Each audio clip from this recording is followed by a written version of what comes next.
IDFC first bank के नतीजे आए हैं वीकेंड पर और मैं आपके सामने नतीजे रख दूं और यहाँ पर सबसे पहले रिजल्ट देख लीजिए। तिमाही दर तिमाही तीसरी तिमाही के नतीजे हैं, स्टैंड अलोन नंबर्स हैं। नेट इंटरेस्ट इनकम में बढ़त दिखी है 30% की, 4,286 करोड़ पर, अनुमान से बेहतर। प्रॉफिट 18% बढ़ा है, 715 करोड़, हमारा अनुमान 785 करोड़ था।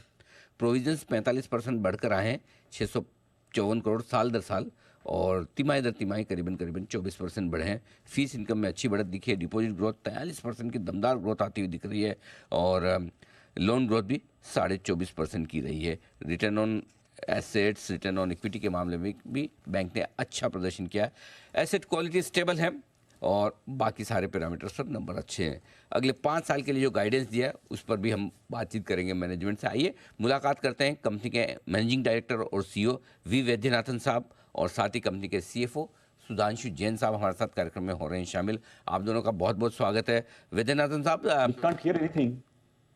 वैद्यनाथन साहब, क्या आप मुझे सुन पा रहे हैं? ओके, मैं एक बार ज़रा फिर से उनसे संपर्क करने की कोशिश करता हूँ, शायद उन तक हमारी आवाज़ नहीं पहुँची है।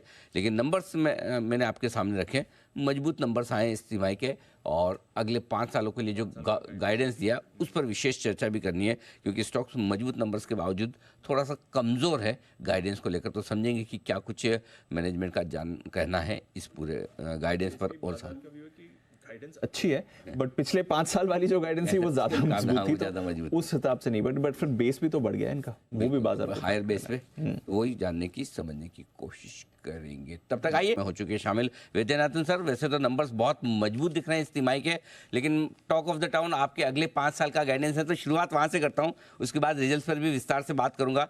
लोग ये जानना समझना चाहते हैं कि पिछले 5 सालों में बैंक की जो इतनी सुपरलेटिव ग्रोथ रही है, ज़बरदस्त आपने प्रदर्शन किया है, अगले 5 साल के लिए उसके कंपैरिजन में आपने गाइडेंस थोड़ा सा कम दिया है, क्यों?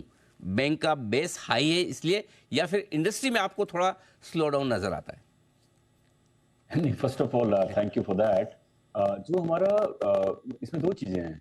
एक तो जब हमने 1.0 गाइडेंस दिया था at the time of merger, उस समय हमारी विजिबिलिटी बहुत कम थी, फिर भी हमने जो सारे प्रॉब्लम आए जो भी हमने मीट किया। अभी के जो गाइडेंस में आगे के लिए हमारे लिए एसेट क्वालिटी बहुत इंपॉर्टेंट है। ये हमारा जो 1.5 ग्रॉस एनपीए, 0.5 नेट एनपीए, ये हमारे लिए बहुत बहुत इंपॉर्टेंट है। इसको पिक्चर में रखते हुए हमने गाइडेंस दिया है 20% का लोन ग्रोथ, 20% का कंपाउंड फॉर 5 इयर्स। उसे स्लाइटली बेटर कर सके तो करेंगे, ऐसा कोई पाबंदी नहीं है, बट एक कंजर्वेटिव सा गाइडेंस है। पिछली बार भी हमने जो गाइडेंस दिया था उसने बेटर ही किया था, तो हो सकता है कुछ बेटर हो जाए। चलिए बढ़िया, तो मतलब कंजर्वेटिव गाइडेंस के साथ जा रहे हैं। लेकिन ये क्वार्टर शायद अगर आप गाइडेंस नहीं देते तो मेरे ख्याल से one of the best quarter आपका मान के चल सकता हूँ मैं, कि जिस तरह की ग्रोथ आई है अमेजिंग है, दोनों ही डिपॉजिट ग्रोथ, लोन ग्रोथ, हर एक पैरामीटर पर। बताएं सर, इस क्वार्टर में बड़े ट्रिगर्स क्या रहे हैं आपके लिए? हमारे की ट्रिगर के हमारे जो डिपॉजिट ग्रोथ अभी 40% ईयर ऑन ईयर ग्रो हो रहा है, 40%। तो ये पता नहीं, ये जो इंडियन सिस्टम में जो एक आईडीएफसी का एक नाम है, सर्विस है, कस्टमर एक्सपीरियंस है, उससे एक टेक्नोलॉजी है, इससे डिपॉजिट बहुत स्ट्रॉन्ग है। मेरे ख्याल से हाईलाइट बैंक का डिपॉजिट है। जिस बैंक में डिपॉजिट आ जाए, लोन तो इंडिया में अपने आप ही हो जाते हैं, मतलब लोन का कोई प्रॉब्लम नहीं है देश। तो वैद्यनाथन सर, ऐसा क्या आप खास करें? क्योंकि देखिए इस वक्त सबसे बड़ी समस्या बैंक्स की डिपॉजिट की, बाकी बैंक्स के मैं रिजल्ट्स देख रहा हूँ तो सब बैंक्स बड़े स्ट्रगल कर रहे हैं, क्योंकि लोगों को कुछ पैसा इक्विटी में जाता दिख रहा है, कुछ म्यूचुअल फंड में जाता दिख रहा है, सबको लगता है बैंक के डिपॉजिट में रख के कोई ज़्यादा फायदा नहीं है। लेकिन आपकी जो ग्रोथ है वो मतलब इंडस्ट्री की एवरेज से तो बहुत ही बेहतर है। सो इसका रीज़न क्या है? मैं आपको थोड़ा सा और सरप्राइज कर दूं, आपने नोटिस नहीं किया होगा जी, लेकिन आपके कस्टमर्स ने, इन्वेस्टर्स ने ध्यान दिया होगा, हमारी जो 0 to 1 लाख बकेट है, 0 to 1 लाख तक सेविंग्स में पहले हम 4% देते थे, अभी हम 3% देते हैं। ओके, तो रेट हमने कम किया है, लेकिन डिपॉजिट फिर भी ग्रो हो रहे हैं। तो समथिंग स्पेशल।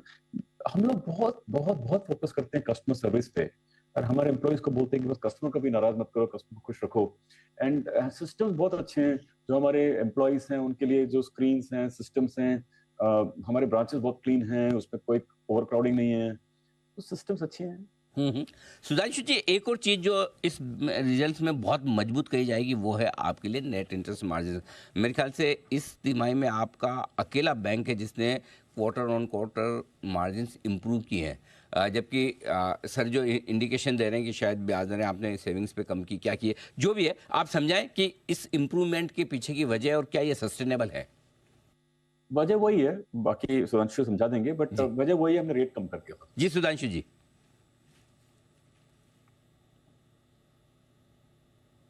सर आपकी ऑडियो इतनी जी। क्लियर नहीं आ रही है। तो मैं आपसे यही जानना चाहता हूं कि जो NIMs आपके 6.5% के करीब पहुंचे, 6.42% है, इसके बढ़ने की वजह बताएं सर। हाँ अनिल जी, मैंने लास्ट क्वार्टर में भी इस सवाल पे बोला था कि हमारी निम्स काफी स्टेबल रहेगी।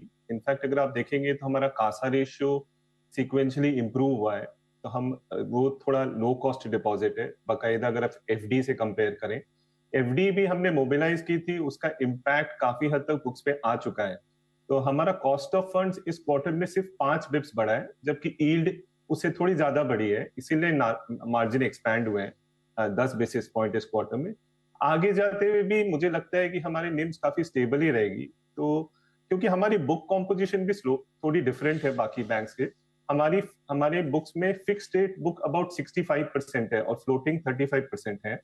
तो इसलिए अगर इंटरेस्ट रेट्स थोड़ी आगे जाके अगर नीचे आनी होगी तो हम थोड़े बेटर प्लेस्ड हैं आई थिंक बाकी बैंक से। तो आई थिंक हमारा निम काफी स्टेबल रहेगा इवन आगे जाते तक। सुधांशु जी, एक और सवाल प्रोविजनल्स और स्लिपेजेस को लेकर भी है। इस क्वार्टर में किस तरह के रहे और आगे के लिए आउटलुक भी बताएं सर।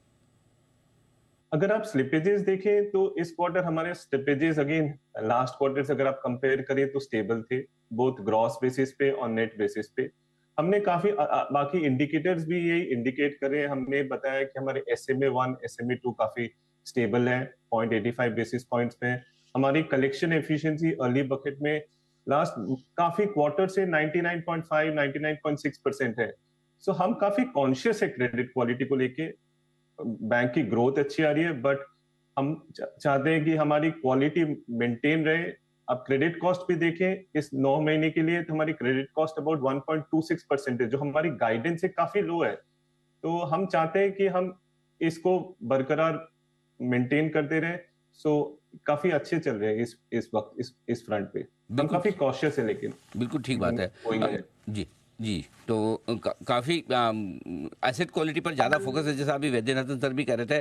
सर इस अब चूंकि आपने 5 साल का गाइडेंस तो दिया है, मैं फोर्थ क्वार्टर, इस साल का जो आखिरी क्वार्टर बचा है, उसके बारे में थोड़ा सा आपसे ओपिनियन लेना चाहता हूँ। वहाँ किस तरह का गाइडेंस है आपका शॉर्ट टर्म के लिहाज से?